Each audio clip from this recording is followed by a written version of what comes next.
دیا۔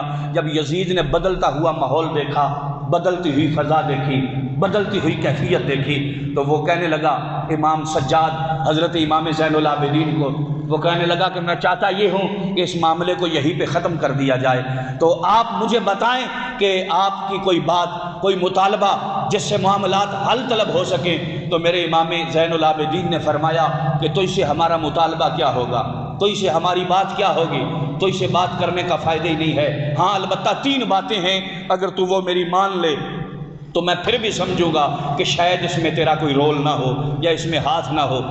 وہ کہنے لگا کون سی؟ فرمایا پہلی بات تو یہ ہے کہ جو میرے بابا کے قاتل ہیں، جو کربلا کے اندر یہ ظلم و ستم ڈھانے والے ہیں، میرے باپ کے قاتل میرے حوالے کر دے، ان سے بدلہ میں آپ لینا چاہتا ہوں۔ وہ کہنے لگا کہ دوسری بات کیا ہے؟ فرمایا دوسری بات یہ ہے آج جمعے کا دن ہے، دمشق کی جامع مسجد میں جمعے کا خطبہ میں ادا کروں۔ تیسری بات کیا ہے؟ فرمایا تیسری بات یہ ہے کہ ہمیں باحفاظت مدینے میں جانے دیا جائے تاکہ ہم اپنے سارے دکھڑے جا کے اپنے نانے کو سنا سکیں، اپنے نانے کے روزے پہ چلے جائیں، ہم ساری باتیں اپنے نانے سے کریں۔ تو یزید کہنے لگا کہ حضرت پہلی بات پہ عمل کرنا تو ناممکن ہے، باقی 2 باتوں پہ میں عمل کرتا ہوں۔ تو اس نے پوچھا، آپ نے فرمایا تو تحقیق تو کر کہ ہے کون؟ جب پوچھا گیا تو کسی نے شمر زویل جوشن کا نام لیا، کسی نے عمر بن سعد کا نام لیا، کسی نے ابن زیاد کا نام لیا۔ جب بات بڑھی تو پھر وہ وہاں لوگ جو موجود تھے وہ کہنے لگے کہ جناب اگر یہ بات حقیقت تک پہنچنا ہے تو پھر اس کی حقیقت یہی ہے کہ ابن زیاد جس نے نعمان بن بشیر کو کوفی سے معزول کیا اور بصرہ سے ابن زیاد کو بلا کے کوفے کا گورنر مقرر کیا اور اسے یہ سختی کے احکامات اور آرڈر جاری کیے، اصل میں قاتل حسین وہی شخص ہے۔ جب یزید نے دیکھا کہ فضا بدل رہی ہے، ماحول بدل رہا ہے، تو وہ کہنے لگا حضرت آپ کی پہلی شرط جو ہے وہ اس پہ عمل کرنا تو میرے لیے ناممکن ہے، باقی آپ کی دوسری دونوں باتوں پہ عمل کیا جائے گا۔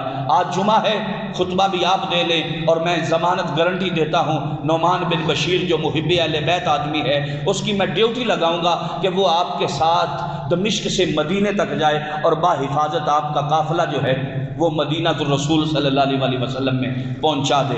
جب یہ بات ہوئی، جمعے کا دن ہوا، مجمع لگا، دمشق کی جامع مسجد کھچا کھچ بھر گئی، لوگ گلیوں میں کھڑے ہو گئے، چھتوں پہ کھڑے ہو گئے کہ آج حسین کا بیٹا، علی کا پوتا، آج زہرا کا لال، علی المرتضیٰ کا نور نظر آج دمشق کی جامع مسجد میں اپنا خطبہ ارشاد فرمائے گا۔ میرے امام زین العابدین آپ جب خطبے کے لیے دمشق کی جامع مسجد میں کھڑے ہوئے تو میرے امام نے فرمایا کہ آئے شام والو، مجھے بتاؤ میں کون ہوں؟ میں وہ زین العابدین ہوں جو حسین ابن علی کا لخت جگر ہوں، میرے بابا حسین جنہیں میدان کرب و بلا میں 3 دن بھوکا اور پیاسا رکھ کے بے دردی سے شہید کیا گیا۔ 1500 اہلیان کوفہ کے خطوط ہمارے پاس آئے، ان ظالموں نے خط لکھ کے خود میں میدان کرب و بلا میں بلایا۔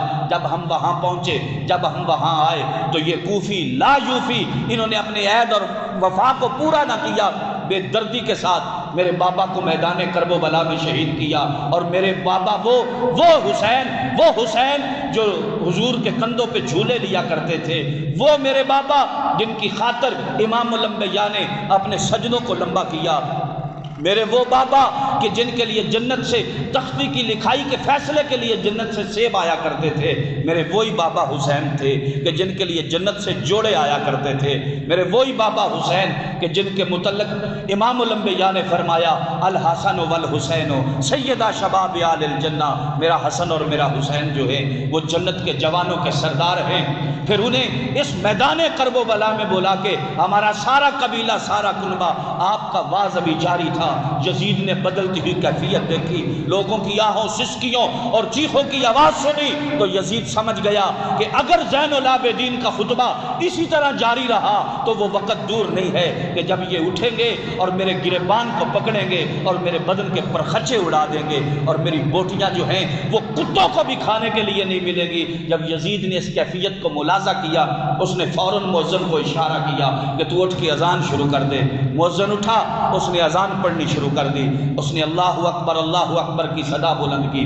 میرے امام زین العابدین آپ نے اذان کی آواز سنی تو آپ خاموش ہو گئے، پھر اس نے اللہ اکبر کہا، آپ سنتے رہے.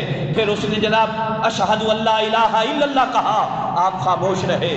جب اس نے اشہد ان محمد الرسول اللہ کہا تو میرے امام زین العابدین نے اس مؤذن کے بازو سے پکڑ کے یزید کو مخاطب کر کے فرمایا, او یزید مردود, مجھے یہ بتا کہ اذان کے اندر تیرے نانے کا نام ہے یا میرے نانے کا نام ہے؟ تیرے نانے کا نام ہے یا میرے نانے کا نام ہے؟